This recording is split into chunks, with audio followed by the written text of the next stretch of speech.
what are the 5 ways companies can use social media more effectively? Okay, so I have five tips.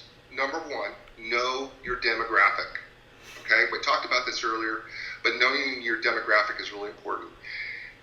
Every business has a demographic, and when I walk into businesses and I consult with them, they think that they know what their demographic is, but then when I do the research, you start to find out that there's really the same type of person keeps walking through the door Yep. every time, and the business doesn't see it. They just think that they're marketing to everybody, but their marketing is tailor-made to one specific group. So you really need to know what that demographic is.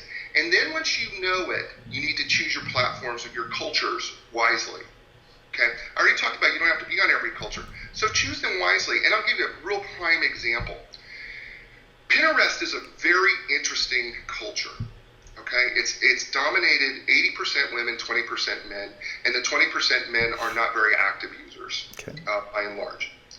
But that platform can be extremely effective if you're into culinary types of things and cooking and recipes, do it yourself, fashion, even real estate folks who have something unique about a piece of property and post those pictures. That can be a really, really nice way to utilize Pinterest for your business, but it's not for everybody. Okay? I mean, most of us are in some sort of a service industry. I don't know how an insurance company would utilize it nearly as effectively as, say, somebody who was into fashion or restoration or something like that. So choose those wisely because you don't have to be on all of them. And then when you do choose your platforms, keep your content culturally relevant. And what do I mean by that? So when you're in LinkedIn, we don't really care about your beach trip, okay? Mm-hmm. So that's not very culturally relevant. At the same time, if you're on Facebook, we really don't care about your latest listing, at 123 ABC Lane. Matter of fact, it irritates us. Yep. Quite a bit.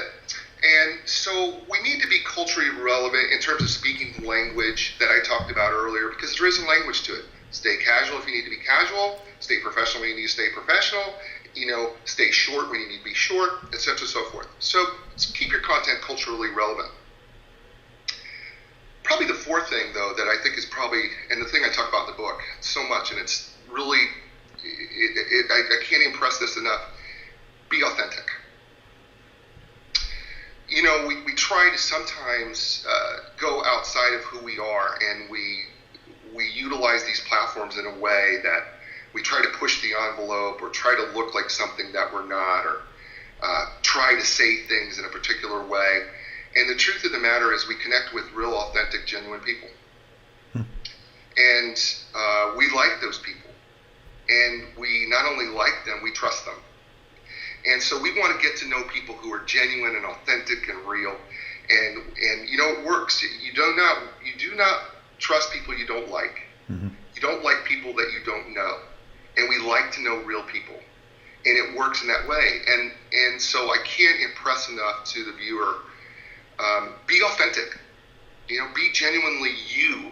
Not what you do, but be genuinely you, because that's what we're looking for. And then finally, be very clear on your goals, whatever you do on social media. And you need to measure them, and you need to experiment with them. So whatever your goals are, be very clear what they are. If it's about getting likes, fine, then it's about getting likes. I don't care what your goals are, but be very clear what they are. Mm-hmm. If whatever it may be, okay, if it's more commentary, if it's more sharing, if it's we're going to track that we're going to communicate with more people, and we're going to see how many people talk about it when they come through the door of our place of business. Whatever those goals are, make sure you're clear on them. Then have a way of measuring them, and then, like I said, experiment with them. So that, and I would do it in 90-day segments, because it takes about 90 days to see what you're doing consistently, and then to make those changes to start to see some cause and effect relationships. Mm-hmm. Those are my 5 tips. Excellent. All good tips. One of the things you just mentioned that just caught my interest was Pinterest, 80% women, 20% men not active. Just going through my head right now is the fact that women make like 90% of all the household buying decisions. That's correct. And I can't think of a better place to potentially be if you're trying to engage with those people. Just food for thought. That's crazy. No, you're absolutely right. I mean, my wife owns a real estate company, and she uses Pinterest when they find something unique about the property. Maybe it's an entryway that's got columns in it that were hand done in a particular way. It's very, very interesting how Pinterest works, Mm-hmm. and how it actually can generate interest. And because you can connect it up and put website pages and things like that now that we couldn't do before, you have a way of connecting that potential consumer to get them to go somewhere else. Absolutely.